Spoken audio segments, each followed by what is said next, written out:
This is the Work Smart Hypnosis podcast, session number 96, Joanne Eadie on Discovering Hypnosis.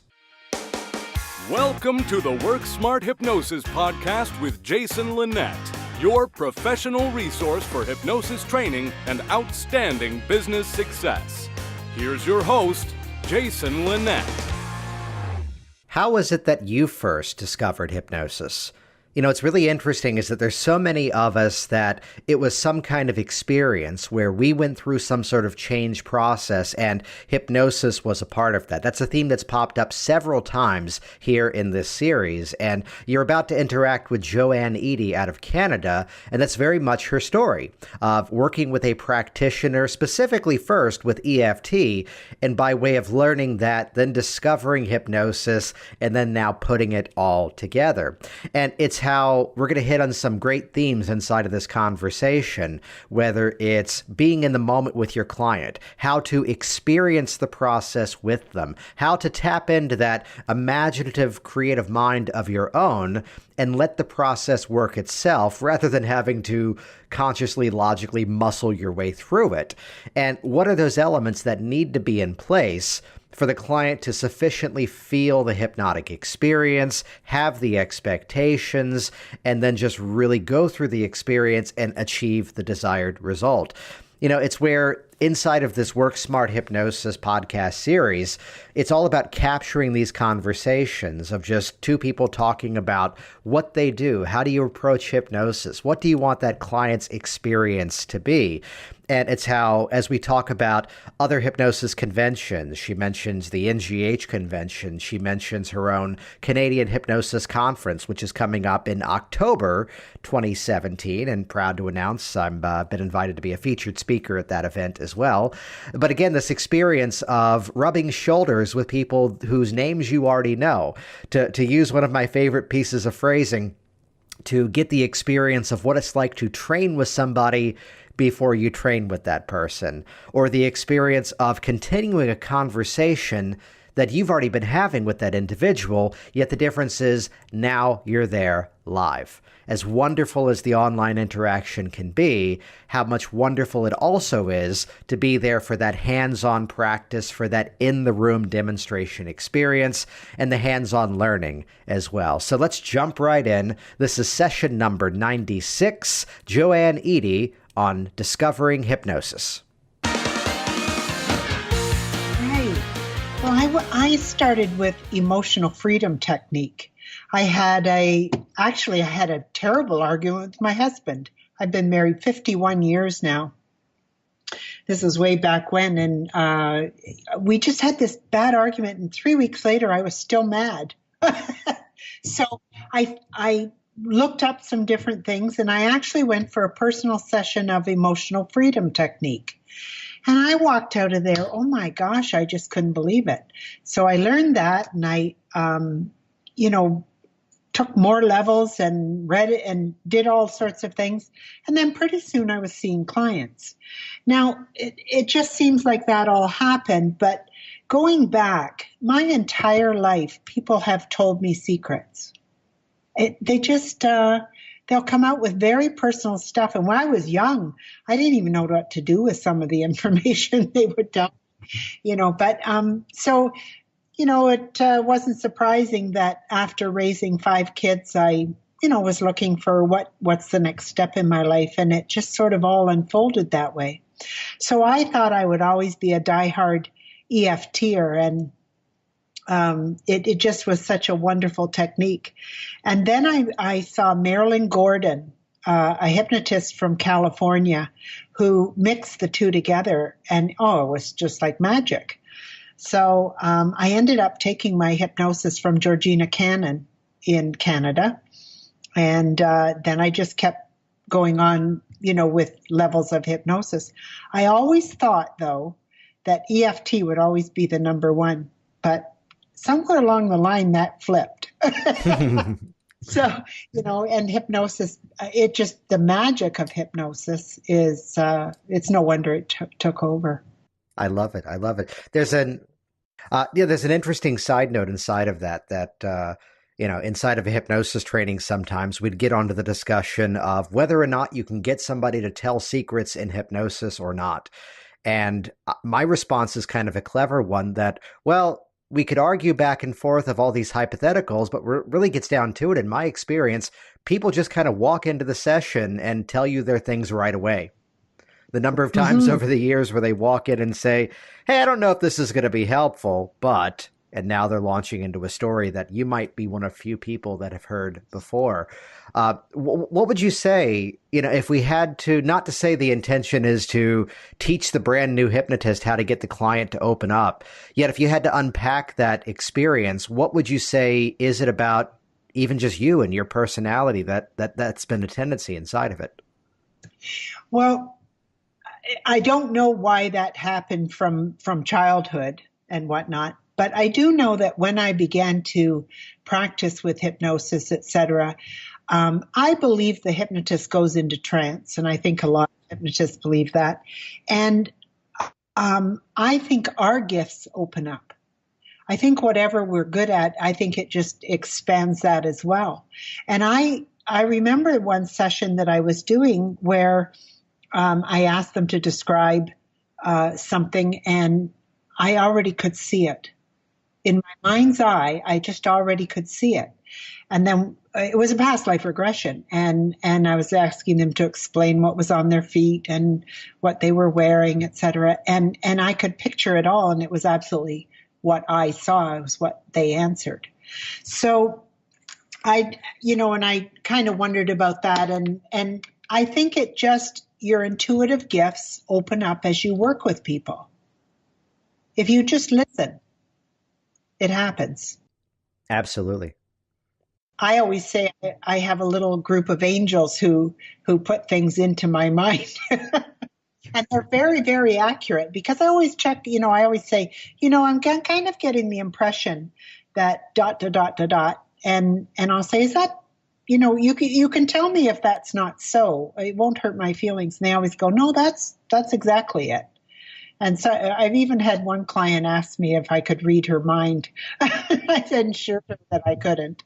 I said, it just, and it's funny because that mostly happens when I work. It's not like I walk around getting impressions off people that personal, just in real life. No, you're right about that experience of that we as the hypnotist are going into that hypnotic state along with the client. And the experience, the way that I'd phrase it is it goes back to that presupposition that you go first, that you're going into that state along with them. And by doing so, bringing them along for the ride. And it's how, if you're in that analytical mindset about which technique do I use, when, where, and why, you're kind of outside of the process, as opposed to you're enjoying that ride along with them. Absolutely. If you allow that work, I always say the work is coming through me, not by. And if you will allow that work to come through you, it will lead you exactly where you need to go. So then, where some would say, I love your phrasing about having, this guidance throughout the session. We could also look at someone like a writer such as Malcolm Gladwell, who would say that it's the 10,000 hours of experience leading into that opportunity of that moment. What, as somebody who trains hypnosis, how would you work with that new student of hypnosis or even new student of EFT to get into that mindset, to get into that experience with the client as well? Right. When I teach hypnosis, I have a very spiritual class where I tell them the first day, you will not be the same person when you graduate. And they kind of look at me funny, and unless they have already begun to discover some of these other techniques and things. But I will pick up as we go along, and just like a client, I will open up my students. So, lots of times I make them cry, and just like my clients, and they're a little bit embarrassed sometimes, but I just say, no, this is good. We want you to be the best hypnotist you can be, and you want to be able to open your gifts. So you got to get your stuff out of the way, and everybody's got stuff. And I tell that to clients. I go, I got stuff, you got stuff, everybody's got stuff. And that makes them feel as if their problems don't make them seem to be, out of the ordinary. And it's the same thing with a hypnosis student. And so my hypnosis students grow in that 10 days. They can't believe it. Some of the things that they're doing. And I remember in the last class, I had a fella who kept saying to me, I just want to learn to help people lose weight and stop smoking. I don't want to really do all this other stuff. and I guess he went home and was complaining to his wife a little bit. And she said, she gave him a really good analogy on why he should just go along with everything. He was there for a reason, and all this was unfolding exactly the way it should be. And so he came back and told us and had such a different attitude the next day. And then he began to open up. And I think if you can just allow that the universe will just carry you along. There's briefly a story of I get a phone call, and it's perhaps, I'd put this in the category of one of the most condescending things that someone's ever said to me on an initial phone call, where she goes, I'm on your website, and I see you work with these people for these, quote, silly little habits like weight loss and quitting smoking. And her next phrase is, I have real issues. How do I know you're qualified to help me? And there's the kickoff to a great conversation. And it's where my response was basically, well, respectfully, the reason I see results with these people with these, quote, silly little habits is that it doesn't have much to do with that silly little habit. It's all about those deeper issues that are driving that behavior. Exactly. So it's how to compartmentalize so much of what we do of that's a stop smoking thing. That's a weight loss thing, when really that's an everything thing. Yes.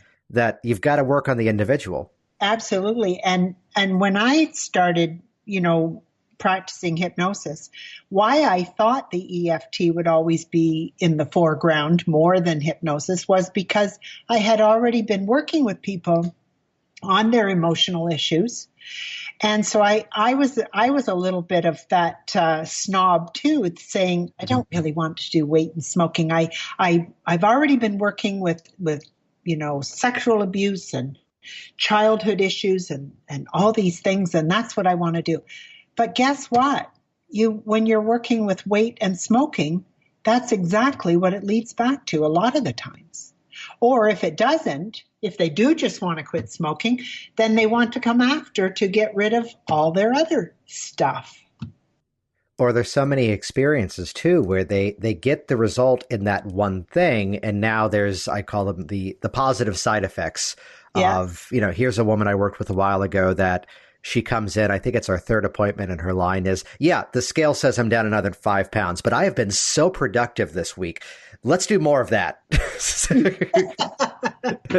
Right. It's like, we'll take that as a side effect as opposed to increased itching and whatever.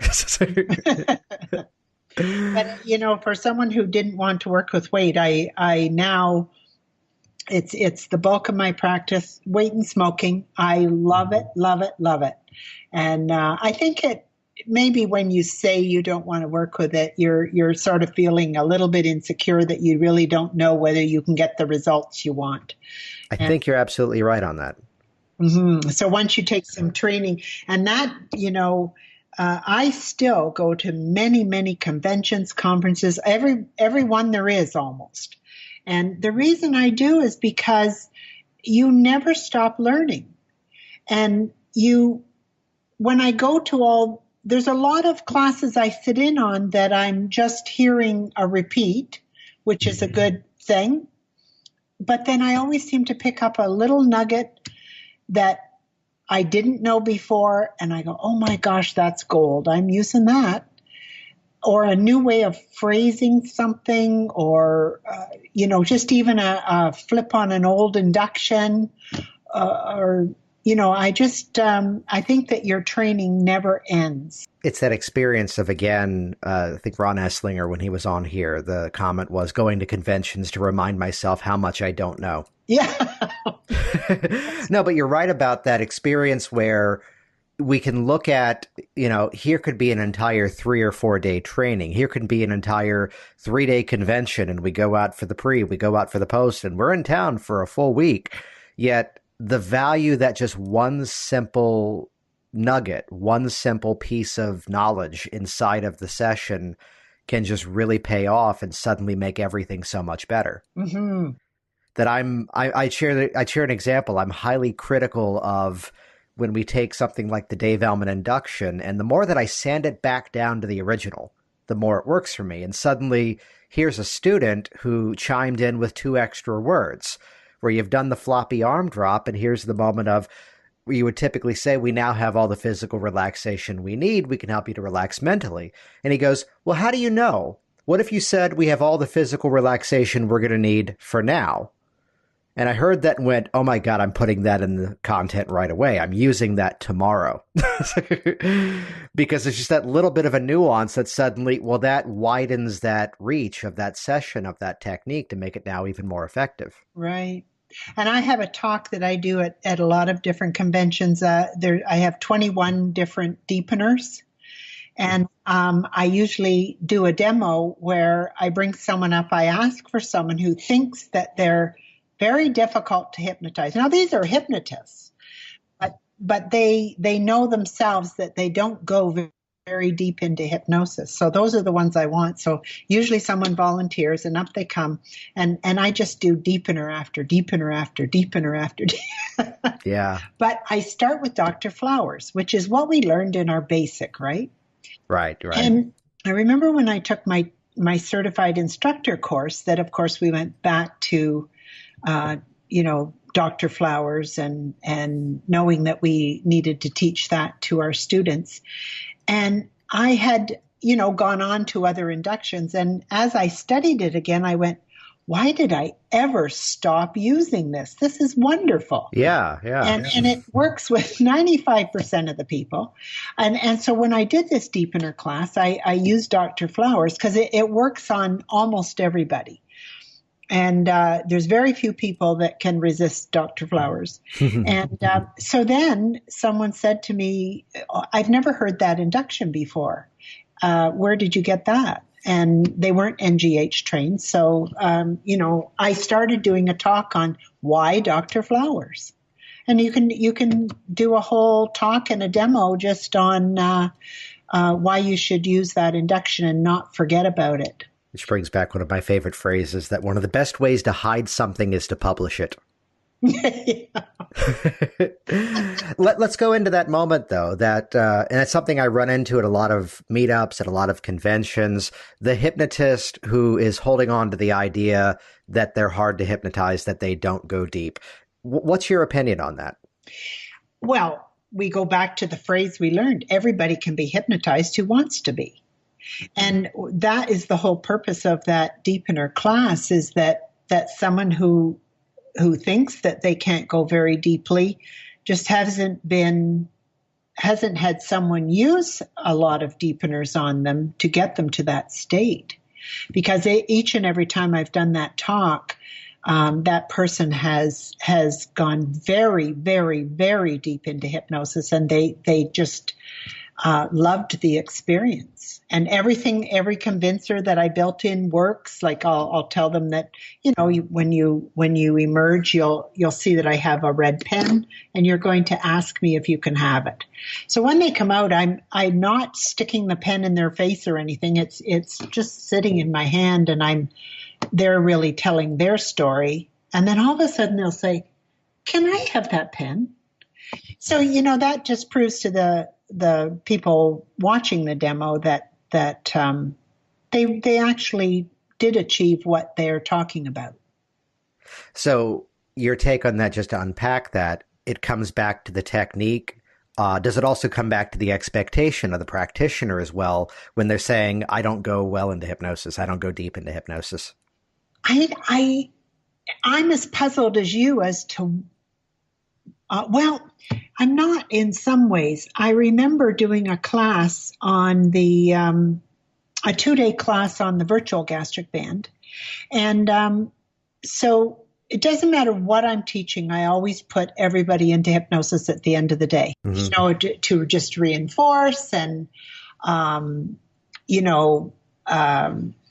give them a little treat. Because as hypnotists, often we're always the one hypnotizing. And as hypnotists, we're all hypno junkies, aren't we? We into hypnosis. So I always put them in hypnosis. I had 4 people in that class who said, "Oh my gosh, Joanne, I just love that.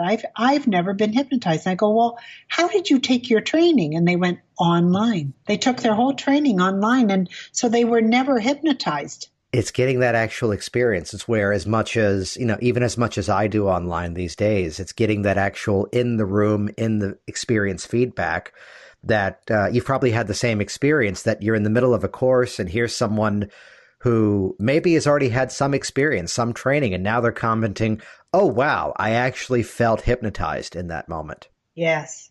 Yeah.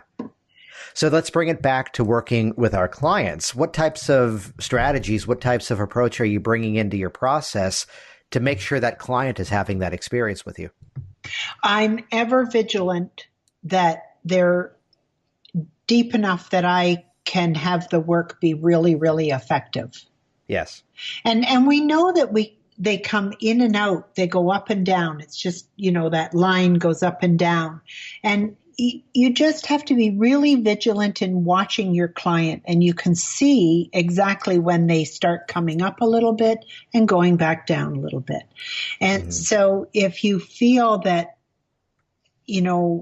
at some point they're up just a little bit farther than you want them to be because you know what you're going to do next, then I just throw a deepener in the middle. There are some that are just very, very simple to, it's a matter of just when you, in a moment, I'm going to ask, on the count of 3, I'm going to ask you to open your eyes and look at my hand. And as my fingers close down, your eyes get droopy, drowsy, and heavy, and you sink even deeper. It can be as simple as that, just the fractionation of opening and closing your eyes. You can do that 2 or 3 times just to take them back down so you can continue on the work. Yeah, absolutely. Absolutely. So let's go through the client experience. Someone comes into your office. How does that play out in your world of things? So, for instance, a smoker, I had a smoker call just before you did, and she wants to come, and she just bought a new car. This is so cute. She just bought a new car and she wants to come quit smoking before she smokes in it. Yeah, I've had that before. I had a period of time where I was even considering, it's like, do I recommend they get a new car, or do I just point them to something like Groupon and say, get your car detailed? So I asked them to bring a craving, because then I use a bit of NLP on them to show them how they can. I use the spinning technique, and they come in really wanting a cigarette, and within a minute and a half, they're looking for the craving. I'll say, well, where's your craving now? And they'll look around the room as if it's in the corner or something. But so that's what I do first with them. If you can wow and amaze them in the first minute and a half, I think the rest is pretty easy. Yeah. The rapport thing is very important. And I don't want to hear a lot of what they're coming for on the phone if that's how we begin, because my head gets into it. I want the first impression, and the things that I hear in their explanation to be in the actual center.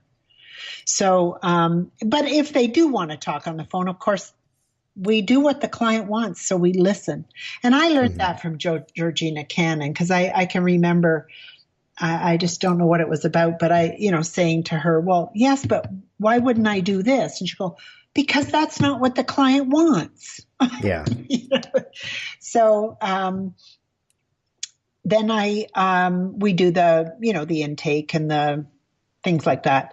And then I say, so what have you come to see me for? And then from then on, I think I'm starting to go in trance and listening. And, I'm naturally curious and naturally chatty. But with a client, you want them to talk. But I am naturally curious. So while they're talking, I have questions all the time, about what they've just told me. So I go a little deeper there. So then we do the hypnosis, and then we talk about it some more. If sometimes I'll use EFT, I'll ask them, either before or after. If they're nervous about the hypnosis, we might do a bit of EFT. And if they haven't done it before, Jason, once again, it wow and amazes them. Mm-hmm. But it also conditions them. So, and I always have music playing when they come in. I use a hypnotist from Texas. Her name is Marcy Hamm, Hamm. And she had, her story is that she has died 6 times. And each time she has, and she's been resuscitated. And each time she has, she's heard music. And she comes back and writes an album. So the album I always use on the first visit with a client is called Inward Harmony. And her albums have properties in the music. Now, I can't use them when I record a recording for the client because they're copyrighted, but mm-hmm. but she allows you to use them in the clinic. And so the music is already working on my client. You can, the stories behind this Inward Harmony are that, you can play the music out the window, like just softly in your house, but put your player by the window, and disagreeable neighbors will either move or they'll be nice. Those are testimonials that she has, but I know that I play that when I teach hypnosis too, because the first couple of days, the students are apprehensive about all they're going to learn. And, it looks like a daunting task. And, mm-hmm. 10 days we're going to be doing this. And how am I going to remember it all? And things like that. So I play Inward Harmony. And then I move on when I'm teaching, I move on to Breaking Through Blocks and Fears, which is another album of hers. And so that once again, that starts to dismantle the stuff that either clients or students have. And I'll use anything that'll help me along. Mm-hmm. I have no shame. It all works. No, I love that because, again, to break it down, it's just simply getting into setting the expectation for the client, setting the environment to be the most successful. Absolutely. It's how one of the simplest things that I've done, in the space that I'm at, my classroom is here in my office, and all the videos that are online of me in a classroom with these papers up on the walls, that's what it looks like at all times, yes. Which was an accident. Because there was the very first class I taught in this space, here came the next class and I took all the papers down and the room was the ugliest room and emptiest vacuum possible. Right. So now it's the game of they just stay up and I just keep putting new ones on top of it. But again, it's that this is the place where this happens. The way that I do this, I know some also do this as well, having the ceremonial jar where people throw out their cigarettes, that it becomes something that they see, and it's just that reminder that, oh yeah, this is a place where this happens. Yes. What I do with smokers, as I said, I have no shame. Anything that will convince them, I'll use. I am a dowser. And some people say, oh, what's a dowser? Well, everybody knows what a dowser. You just don't remember that you know. 100 years ago, a dowser would break a Y branch off a tree and walk along. And when that branch bent down to the ground, that was where they dug a well. And modern day dowsers, we don't, although I douse the well on our property here, that's not an everyday occurrence. But what dowsing does is just when you hold a pendulum or these dowsing rods, it's just an outward visual of what you already know inside. It's a way to show you. So muscle testing is kind of dowsing. So muscle testing is the same thing. So when we're done with the hypnosis for cigarette stop smoking, I then have them hold their cigarettes and I douse their energy. And then I douse their energy when they put the cigarettes down. And it's the same with muscle testing. If you muscle test somebody holding a pack of cigarettes, they can't hold their arm up. It goes weak. So you just show them how they're harming their body, just with a simple exercise. What's interesting about that is that it's this combination of, again, we come back to the phrase, as Melissa Tiers would put it, of integrative hypnosis, of combining all the tools necessary. Yes. And I love the mindset of, I'm going to go into this process and use everything I possibly know to help you get to that result. Absolutely. It's all appropriate. And I think that's the most impressive thing for them when they're ready to leave. And you've built in all the convincers and things. I remember a smoker I had, and he said, he showed up and he had his 11-year-old son with him. He said, I'm sorry, at the last minute, I had to bring my son. Oh, no problem. I said, he can either play outside or he can go upstairs and watch TV. Or, I gave him some, no, he just wanted to sit there and he wanted to watch. So, okay. Mm-hmm. So, and here, we can, hook a child who's 11 on hypnosis. How many hypnotists in their life story has said, I saw a hypnotist when I was a teenager and I got hooked on it or whatever. So he's watching the session. Of course, I use the color red. As a convincer at the end, every time you see this week or for as long as you'd like, every time you see the color red. And so his father and I also use the water. And I have one of yours, Jason, about the water. How the mouth is dry and the tongue is dry. And yeah. Because we want the smokers to drink more water, as well as people who are losing weight. So I did both of those. And so his father comes out of hypnosis and I put their feet up. I have I call it the big comfy hypnosis chair. And I put the feet down and I just say, just stay there to ground yourself and orient yourself, let yourself get back in your body. And so we're just chatting. And then he says, what is that red thing on the wall? Well, his son just burst out laughing. And then there was something else. He asked for some water. And this both happened while we were just chit-chatting about the session. Also, too, I always ask time distortion. I never not do that. Mm-hmm. How long do you think you were in hypnosis? And, of course, most of the time they think 15 or 20 minutes, and it's been 40 or 45 or whatever. But the odd person says, 40 minutes. And exactly, you just agree with them. Yeah. But it is a great convincer when they get the time distortion. And once again, his father had the time distortion and the son was just amazed. So I think we'll probably have a future hypnotist there. I love it. So in this journey where you first came into the EFT, you then added on the hypnosis, at what point in the journey did the trainings start to creep in? I think, Georgina Cannon, my original hypnosis teacher, she offers many workshops past your basic.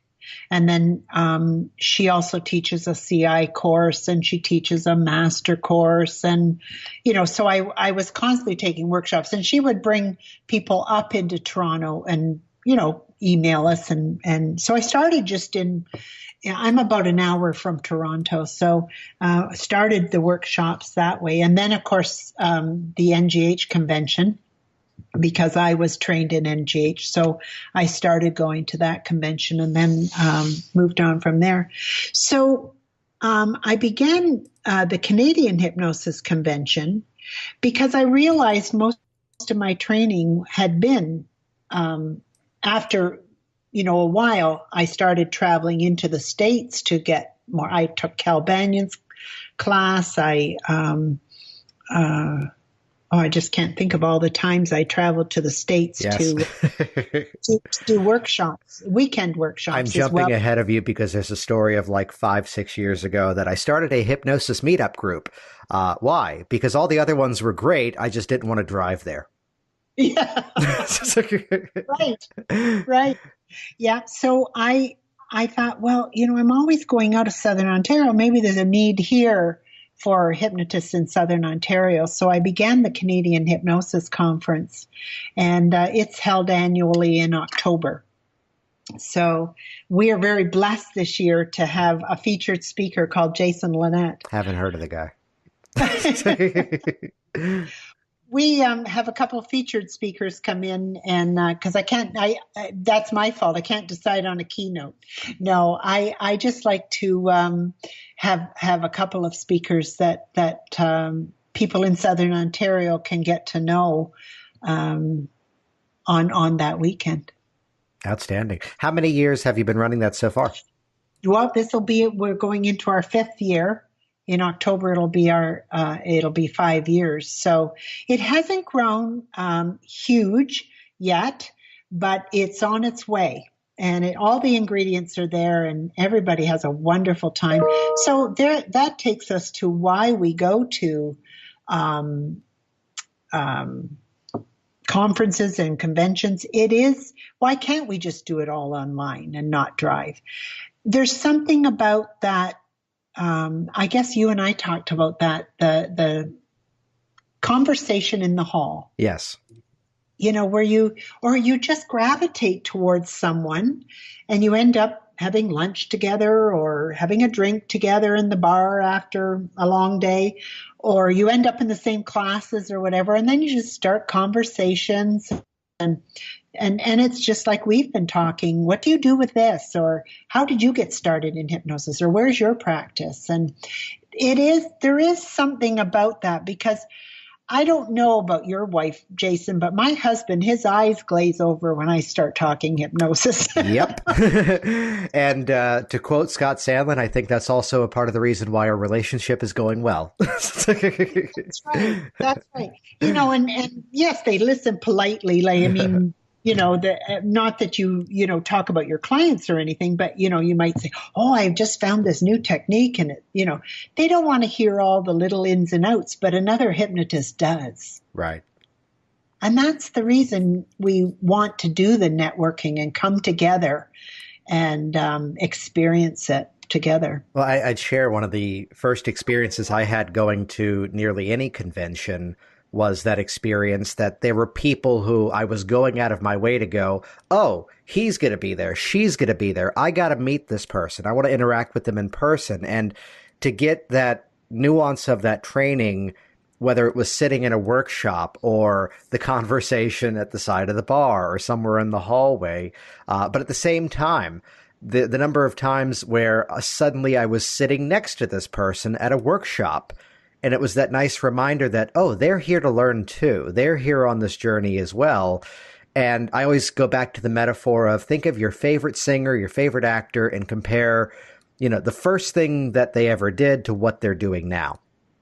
And to see that journey, to see that arc of how they've morphed over the years, where, I've, with the live classes that I do here at my office in Virginia, one of the easiest little bonuses is the fact that previous students can sit in on future courses when they're here. And to have that student go, that's not how you taught it 3 years ago. And to be able to respond, I know, right? Isn't this better? Right. It's not the crap you paid for 4. No. Yeah. Ever evolving. Ever evolving. Yes, absolutely. Yes. Yeah. You're absolutely right. Even scripts, you think you've edited them to death and that they're exactly the way you want them. And then you hear a new phrase and you want to insert that. Or, I met another hypnotist who had written a book on all positive wording. And so as I read her book and started looking at my scripts, I saw all the ways things were being said negatively, where I'd never seen that before. So editing again. So everything is evolving all the time. And, you have to keep learning and moving as a hypnotist. And I love teaching. I love that moment that aha moment when they get it. Like you're teaching in it, they're learning each part and they know how it all goes together, but they just don't feel it yet, or they can't grasp how they can ever remember how it all goes together. And then it all clicks and you get that aha moment where they get it. And there's just nothing like it.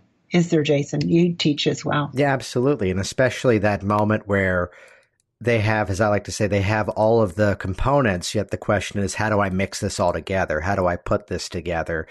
And it's how, I flash to people like the first time I saw Kevin Cole speak, who's been on here before, where I've now characterized the Kevin Cole talk at the convention as, okay, enough talking, let's do a demo. And and you have that experience of actually watching this action put together, seeing it all the way that in your seminar on deepeners, let's just do this, let's get somebody up and let's actually experience this together. Mm-hmm. Always better to show than it is just to tell. Right. And you assume that everybody got great training. And there are some hypnotists out there that, they might have taken as I said before, an online course or a shorter course. There's some people that teach it in 5 days. I can't imagine how that happens because, I bring in real live people for them to work on. So that takes up a lot of time as well. But I want them leaving knowing they could apply for a job the next day. I don't want them leaving going, okay, well, I've got the basic now. I passed my test. Now I got to take more courses in order to open my office. I want them feeling as if they could go work for somebody or open their own business the day after they leave. So then what are those components that you feel are the most necessary in a training to get someone to that level? We do a review every night. And then, as I said, I bring in live clients for each person in my class has 3 live clients. So the first time they kind of stumble through it, and the second time it gets easier, and the third time they got the biggest smile on their face, but they're also watching everybody else do 3 people. So they're absorbing visually, they're absorbing auditorily, and kinesthetically when they do it. So I think it's practice. But now because I already had clients with EFT, I graduated Sunday and I had a hypnosis client Tuesday. Mm-hmm. I just jumped right in, but I've done that with other courses too. Anything I learn, I jump right in and try it out. We tend to think we have to have it memorized perfectly or know it perfectly, or I have to practice more. But the client doesn't really know what the technique is supposed to look like. So if you happen to leave out one sentence you should have said, the client is not going to know that. And then the next time you go, okay, I left that out last time. I make sure I put that in. Yeah, I think of the number of times. I'm going to count from 5 to 1. 5, here are some wonderful suggestions. 4, here are some outstanding ones. 3, it reminds me of a story. And it's like the next day and I'm going, I forgot 2 and 1. Yeah. I think it's actually a name you already referenced, Cal Banyan, who had the great line about, it's not brain surgery. You can forget a few tools in their head and they're going to be okay. Right. Which is a nice little confidence builder. Joanne, this has been outstanding. Where can people find you online? Right now, I'm www.powerofreedom.ca. But I'm in the process of building a brand new website. It'll be called Hypnosis, Thrive, and Grow. And the reason that's happening is because I'm working with a coach that feels the hypnosis conference and my business should be more integrated. And the reason it's not integrated is because I had my business first and then along came the conference. So you can easily see why that's so separate. Also, too, Power of Freedom, that was all to do with EFT. With emotional freedom, you have personal power. So I wanted my new one to have the word hypnosis in there and to reflect that I am a hypnotist, first and foremost. Outstanding. Where can people find about, for now, the Canadian Hypnosis Conference? Sure. Just www.canadianhypnosisconference.com or .ca. Outstanding. And actually, I cheated. I just hopped over there now. We're recording here. It's January 2017. I see you've also still got your call to speakers out as well. Yes. So, for any convention, if you're wondering how to become a speaker, and because we're a small conference, Jason, I have been able to take all the speakers that have applied from local, Southern Ontario, and they have gotten a speaking chance that maybe they wouldn't have gotten at a big conference or convention, and they've been able to get their feet wet. And so if you like to speak and you've done some, speaking maybe in your neighborhood or where you live, to build your business, you might want to start speaking at a conference and sharing your knowledge. And don't be afraid to get your feet wet. It's fun, and you can do it. I'd share an insight on that there's a quote that I absolutely love from Lorne Michaels from Saturday Night Live, who Lorne, I believe, is Canadian. So there's a nod there. And the story goes, whether we're ready or not, the show goes live at 11:30. And I've always loved that as a premise where, that's the story of any time I turn on the whole machine and I run a webinar, and it's whether it's just me or whether it's other people, whether it's here's a new offering I want to put out there, there's always the opportunity that you have to do it first in order to have done it. And there's an experience of training that I've done. And the ethical pitch to this is that it's not I'm going to position myself as an expert on something I don't understand. Yet it was, I'm going to challenge myself to take something that I've struggled with and then turn it into an expertise. So as comfortable, and I tell a brief story on this, as comfortable as I've felt with NLP language patterns and some of the patterns of change, it's where I could run a client through a swish pattern and we could get some movement, yet to do it on myself, it just didn't make sense. It just wasn't a fit for me. And I kept dismissing the technique going, yeah, but that doesn't work on me. So at my local meetup, I announced with a good 3-month lead on it, okay, it's January. The event in March is going to be a in-depth workshop on the NLP pattern called the swish. And I'm going to teach you how to run your clients through it and also how to use the process on yourself. So the reason I did that, though, was that gave me a 3-month lead time to go, I'm going to workshop the heck out of this. And I'm going to figure this thing out. I'm not just going to dismiss it and play the game of that doesn't work. Instead, I'm going to switch it to the conversation of how do I make that work better? And I tell you, the nice result is by really driving myself to go, okay, from an evolutionary standpoint, this is a part of our profession that people use, yet something's missing for me. I'm going to find it. And by doing that, it's now an indisposable part of my process these days. Yes. And it's the same thing as working with groups. Groups is a big part of financial freedom in that, it brings in extra income working with a group instead of just working one at a time. And go ahead and get your feet wet. And start with a small group. And I just love doing groups. You can start with a small group of 5 people and whatnot. And don't be afraid to jump in and do it. I'm really excited that I have now become a trainer for people who want to train others in hypnosis. So I'm going to be having my first class this year. So there's a first for me, even after all these years. Outstanding. So once again, check out poweroffreedom.ca as well as CanadianHypnosisConference.ca, right? Yes. Well, great. I will see you soon, Joanne. This has been wonderful. Thanks, Jason.